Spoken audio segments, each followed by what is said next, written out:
Hello friends, good morning. Welcome to my channel Manpasand study classes. दोस्तों, कैसे हैं आप सब? ज़रूर बताइएगा। उम्मीद करता हूं कि आप लोग अच्छे ही होंगे।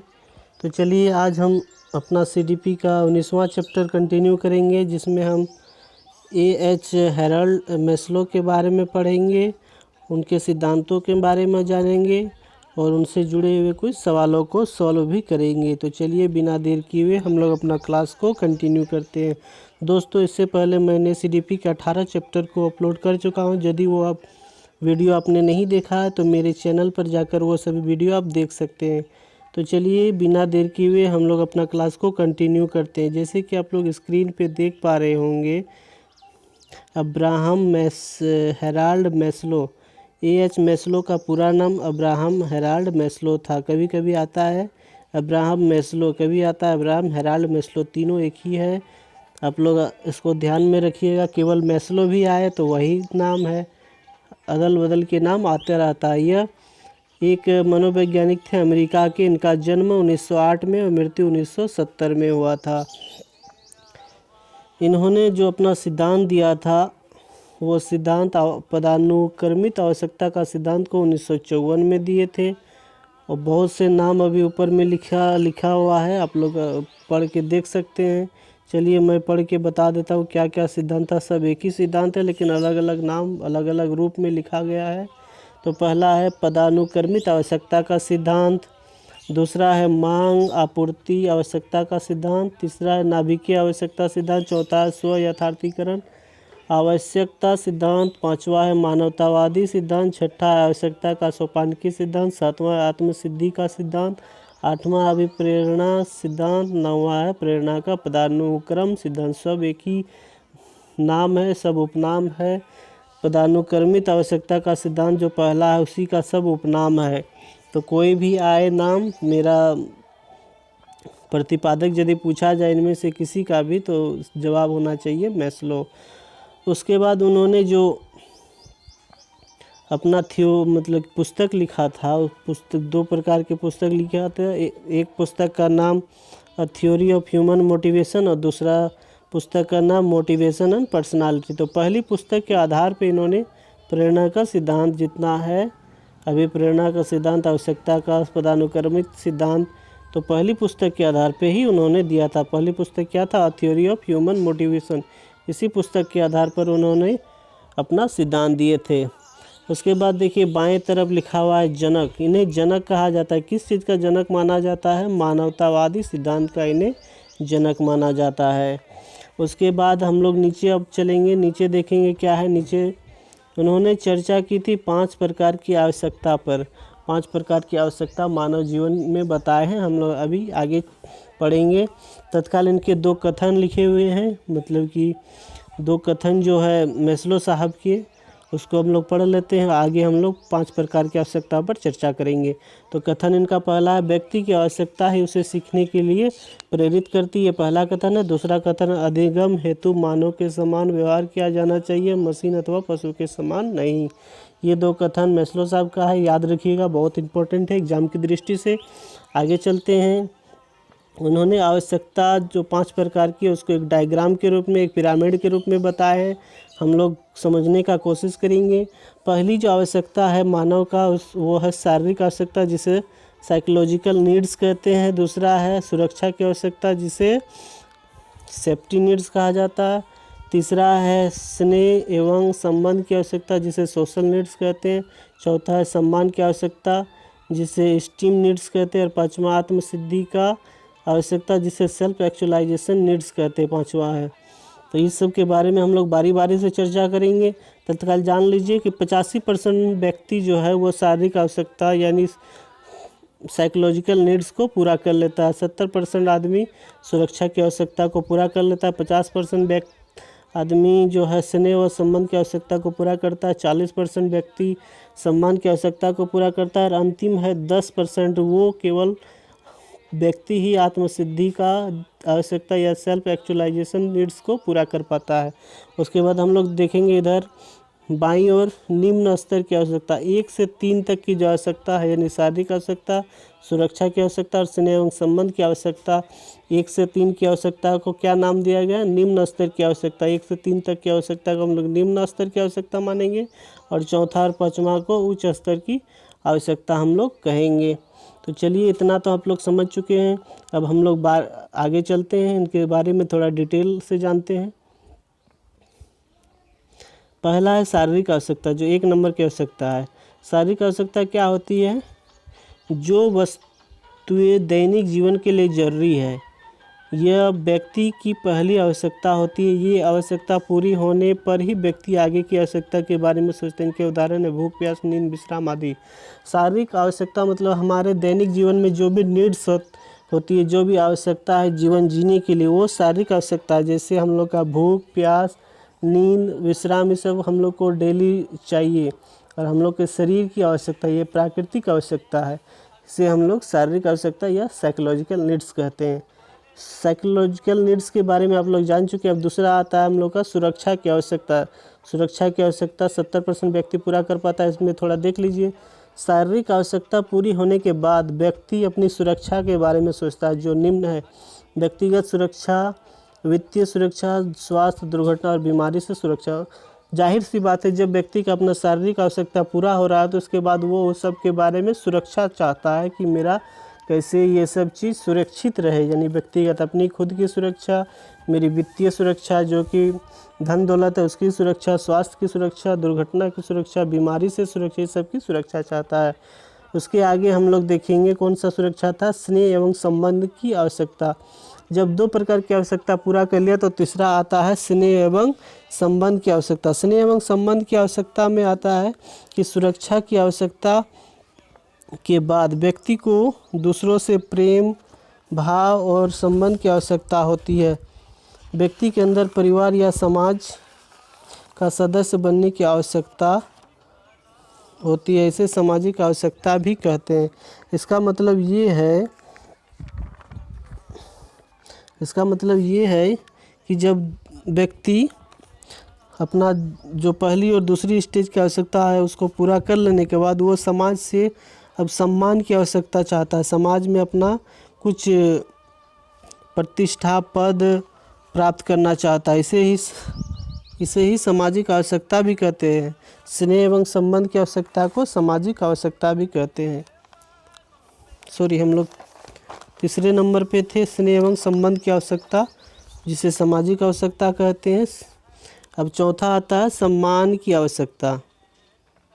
सम्मान की आवश्यकता में स्नेह एवं संबंध की आवश्यकता पूरी होने के बाद व्यक्ति को सम्मान की आवश्यकता महसूस होती है। इसमें व्यक्ति अपने पद, सम्मान, जन, आय प्राप्त करना चाहता है। तो जब स्नेह संबंध मतलब संबंध बना लिया किसी से, तो उसके बाद वो चाहेगा कि मुझे अब सम्मान मिले अपने सोसाइटी से, अपने परिवार से। तो चौथा स्टेज पे सम्मान की आवश्यकता आती है। पांचवें स्टेज पे देखिए आत्मसिद्धि की आवश्यकता। यह आवश्यकता सम्मान मिलने के बाद की आवश्यकता है।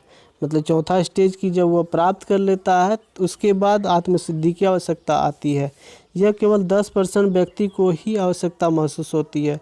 वैसे ये नीड्स केवल 10% व्यक्ति को ही महसूस होती है। सब व्यक्ति को इसकी महसूसता नहीं मालूम पड़ती है। यह आवश्यकता पूरी होने पर व्यक्ति के अंदर डर, लोभ समाप्त हो जाता है। जैसे हम लोग नहीं कहते वो बहुत ही आत्म सिद्धि वाला पुरुष है, वो अपने आप में आत्म सिद्धि प्राप्त कर लिया है। उसका मतलब ये होता है कि उसके अंदर डर, लोभ, जो भय होता है वो सब समाप्त हो जाता है। अपनी अंतरात्मा को पहचानने लगता है। मतलब भगवान से अपना जो कनेक्शन है वो अब जोड़ने लगता है। तो आज का मेरा लेक्चर यहीं तक था। अब हम लोग चलते हैं क्वेश्चन सेट की ओर। क्वेश्चन सेट देखिए। तो पहली क्वेश्चन स्क्रीन पे आप लोग देख पा रहे होंगे। जवाब दीजिए मेरे साथ साथ, आप लोग भी प्रयास कीजिए कम से कम। आवश्यकता को प्रभावित करने वाला कारक है। इसका राइट आंसर क्या हो जाएगा? तो राइट आंसर इसका हो जाएगा आंसर 4, उपरोक्त सभी। इसमें अभिप्रेरणा को प्रभावित करने वाले कारक में आवश्यकता भी आती है, आकांक्षा स्तर एवं रुचि भी आती है और संवेगात्मक स्थिति भी आती है। तो राइट आंसर 1 का 4 नंबर। दूसरा क्वेश्चन देखते हैं, मानव आवश्यकता का पदानुक्रम सिद्धांत किसने दिया था? तो मानव आवश्यकता का पदानुक्रम सिद्धांत हम लोग पढ़े हैं अभी, मैस्लो साहब द्वारा दिया गया है। तो राइट आंसर 2 का 3 नंबर हो जाएगा। आगे चलते हैं, तीसरा क्वेश्चन, किस विद्वान के अनुसार प्रेरकों का वर्गीकरण जन्मजात व अर्जित है? तो हम लोग एक बात अभी बोलना भूल गए हैं कि जो हमारे मैस्लो साहब थे उसने प्रेरक का वर्गीकरण जन्मजात और अर्जित के रूप में किए हैं। तो चलिए 3 का राइट आंसर तो मेरा 3 नंबर हो जाएगा, मैस्लो साहब होगा। आगे चलते हैं चौथे क्वेश्चन पे, प्रेरक व्यवहार को क्या करते हैं? पूर्ण करते हैं, सक्रिय बनाते हैं, दिशा प्रदान करते हैं, भावहीन बनाता है। राइट आंसर हो जाएगा 4 का 3 नंबर, दिशा प्रदान करते हैं, प्रेरक व्यवहार को दिशा प्रदान करते हैं। पांचवा क्वेश्चन देखिए, निम्न में से अभिप्रेरणा का कौन सा स्रोत है? तो अभिप्रेरणा का स्रोत क्या है? आवश्यकताएं, चालक, उद्दीपक, उपरोक्त सभी। तो राइट आंसर हो जाएगा उपरोक्त सभी, क्योंकि 3 जो कारक है तीनों ही अभिप्रेरणा के स्रोत है। आगे चलते हैं, छठा क्वेश्चन देखते हैं, दशाएं जो कार्य करने को प्रेरित करती है उसे क्या कहते हैं? दशाएं जो कार्य करने को प्रेरित करते हैं उसे अभिप्रेरणा कहते हैं। अभिप्रेरणा के बारे में हम लोग अभी बाद में पढ़ेंगे, तत्काल याद रखिए, दशाएं जो कार्य करने को प्रेरित करते हैं उसे अभिप्रेरणा कहते हैं। 6 का 1 नंबर राइट आंसर। सातवां क्वेश्चन देखते हैं, कौन सा जैविक आवश्यकताएं कम जरूरी है? आप लोग इसका आंसर बता सकते हैं। राइट आंसर होगा 2 नंबर, यौन जो है आवश्यकता वो आदमी को कम महसूस होती है, इसलिए 7 का 2 नंबर राइट आंसर होगा। 8वां क्वेश्चन देखिए, अभिप्रेरणा के लिए अक्सर शब्द का भी प्रयोग किया जाता है। कौन शब्द का प्रयोग किया जाता है? अभिप्रेरणा के लिए अक्सर आवश्यकताएं शब्द का प्रयोग किया जाता है, इसलिए 8 का 2 नंबर राइट आंसर है। 9वां क्वेश्चन देखते हैं, प्रेरकों का वर्गीकरण अनेक विद्वान ने किया, मैस्लो द्वारा किया गया वर्गीकरण सही ढंग से निम्न में से किस विकल्प में दिया गया? प्रेरक का जो वर्गीकरण है वो बहुत से विद्वानों ने किया था, लेकिन मैस्लो साहब द्वारा जो वर्गीकरण किया गया वो किस प्रकार है? वो जन्मजात और अर्जित है, इसलिए 9 का 2 नंबर राइट आंसर। अब 10वां क्वेश्चन देखते हैं, निम्न में से किसका कोई जैविकीय आधार नहीं है? तो किसका कोई जैविक मतलब जीवों से आधार नहीं है? तो भूख, प्यास और संबंध बनाना है, लेकिन काम जो होता है आदमी का उसका कोई व्यक्ति से लेना देना नहीं रहता, इसलिए 10 का 2 नंबर राइट आंसर है। वर्क आदमी का शारीरिक ज़रूरत नहीं पड़ती है, लेकिन भूख लगना, प्यास लगना और संबंध का मतलब वही सेक्स जिसे कहते हैं, इसका जीवों से संबंधित होता है, इसलिए राइट आंसर 10 का 2 नंबर होगा। आगे चलते 11वां नंबर क्वेश्चन देखते हैं, निम्न के अभाव में प्रेरक की प्रक्रिया प्रारंभ नहीं हो सकती है? किसके अभाव में प्रेरक की प्रक्रिया प्रारंभ नहीं हो सकती है? तो आवश्यकता की अभाव में प्रेरक की प्रक्रिया प्रारंभ नहीं हो सकती, तो 11 का 3 नंबर राइट आंसर होगा। 12वां क्वेश्चन देखते हैं, अभिप्रेरणा का मांग सिद्धांत किसने प्रस्तुत किया है? तो अभिप्रेरणा का मांग सिद्धांत हमारे मैस्लो साहब ने ही दिए हैं, तो इसको भी हम लोग याद रखेंगे। 12 का राइट आंसर 3 नंबर होगा। 13 नंबर क्वेश्चन देखते हैं, मैस्लो के अभिप्रेरणा सिद्धांत को कहा जाता है? मैस्लो के अभिप्रेरणा सिद्धांत को हम लोग आवश्यकता पदानुक्रम का सिद्धांत कहते हैं। 13 का 3 नंबर राइट आंसर है।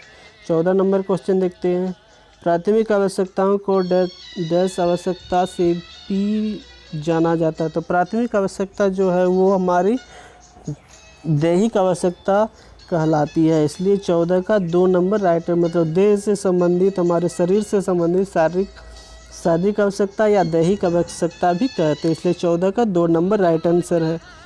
15 नंबर क्वेश्चन देखिए, इनमें से कौन सा सिद्धांत ये स्पष्ट करता है कि बच्चे अपनी वृद्धि व विकास हेतु कठोर अध्ययन करते हैं?